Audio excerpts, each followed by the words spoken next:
ఏ రాత్రి అయినా ఎన్ని కోట్ల రూపాయలైనా ఈ ప్రాజెక్టును పూర్తి చేయడానికి మీ సోదరుడు, మీ కుటుంబ సభ్యుడు, మీ పాలమూరు బిడ్డ తెలంగాణ రాష్ట్రానికి ముఖ్యమంత్రి ఉన్నాడు. వడ్డించేది నేనే.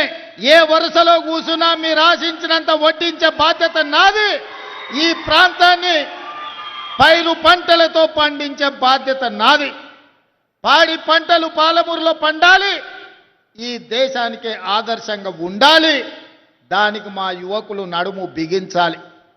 అదేవిధంగా ఇరిగేషనే కాదు, ఎడ్యుకేషన్ని కూడా ఒక ప్రాధాన్యత కింద తీసుకున్నాం. మనం వెనుకబడడానికి, మన పిల్లలు వలసలు కూలీలు పోవడానికి కారణం మన పిల్లలు ఉన్నత చదువులు చదువుకోకపోవడం, మన పిల్లలు బడికి పోకపోవడం, మన పిల్లలకు నాణ్యమైన విద్య అందకపోవడం.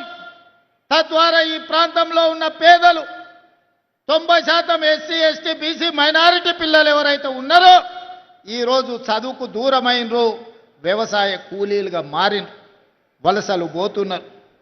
ఈ సమస్యను గుర్తించినాం కాబట్టే తండాలలో, గూడాలలో, మారుమూల పల్లెలో ప్రతి పేదవాడి బిడ్డకు విద్యను అందించాలి.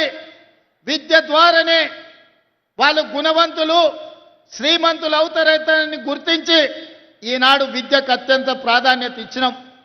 అందుకే ఈనాడు ఈ జిల్లాలో ప్రతి నియోజకవర్గానికి young India integrated residential school అని ఈనాడు మక్తల్లో కూడా పనులు ప్రారంభించుకున్నాం.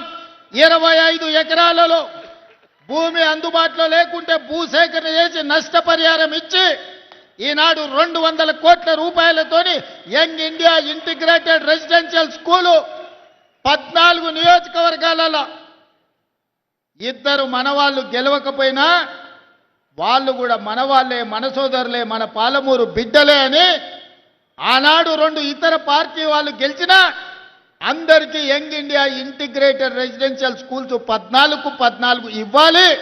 2800 కోట్ల రూపాయలు చదువులకు ఖర్చు పెట్టాలి అని ఇవాళ ప్రభుత్వం నిర్ణయం తీసుకున్నది.